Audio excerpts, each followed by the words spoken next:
That's yours. No, that's you. No, that's yours. The proposal. I don't remember how that happened.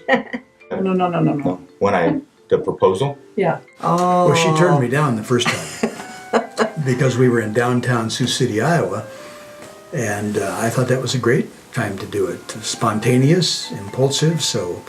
I proposed to her in the parking lot of my apartment complex. We had a graduation party. It was just, I wasn't a good planner. I went through a list of maybe 500 things to do and I didn't do any of them. It was his prom night, his senior prom. That's right, yeah. The plan was to have the nice dinner, to go on the walk towards the gazebo, and then just kind of mill about, and then eventually ask her. It was late, and I know Kim didn't want to go out because we had seen a movie, and I said, well, let's just go drive up to the lake.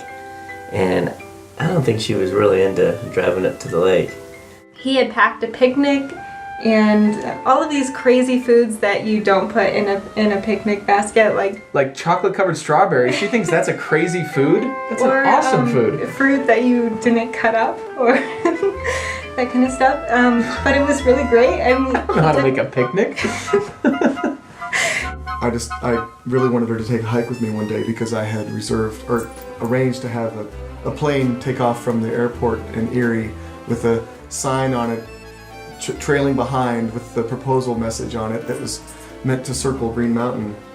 So we were at my parents' house and Lee said, let's go up and hike. They live in Malibu and there's the ocean. It's just beautiful. Let's hike up onto the mountain. And this was in August, right? Which, as we now know, August is not a good time to be on top of a mountain in Boulder. So, as everyone else was fleeing down the mountain because of the thunderstorm, I was insisting we continue our ascent. I had imagined a real romantic thing, where he gets down on one knee.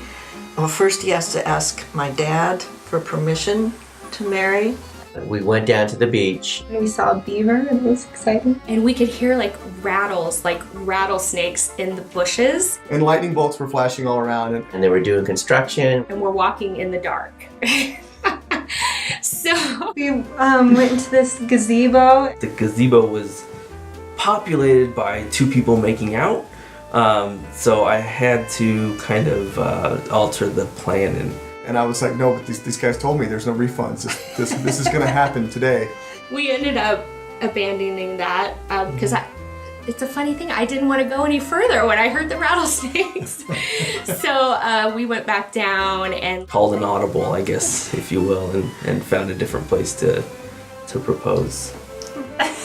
The different place, however, was 3 steps away from the gazebo on a very dark path. I went home that night and I grabbed the ring out of my truck, stuck it in my pocket, and she thought I had went to the store or something. And she was, so would you go to the store, to the gas station or something? I was like, yeah, I kind of did go to the store. I couldn't even see the ring. I was leaning down by a little light next to the pathway.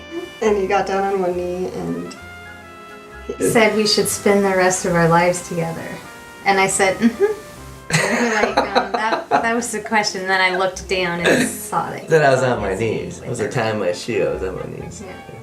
I'm on one knee and I dropped the tour. Being a man of few words, I just asked her if she'd marry me. And I said no. Yeah, so she's lucky I asked again later on. And I said yes. She did say yes. But she did say yes. And he did get down on one knee the second time, and I said yes. She said yes. And there you go. That was it. That's why I don't remember it. It wasn't outstanding.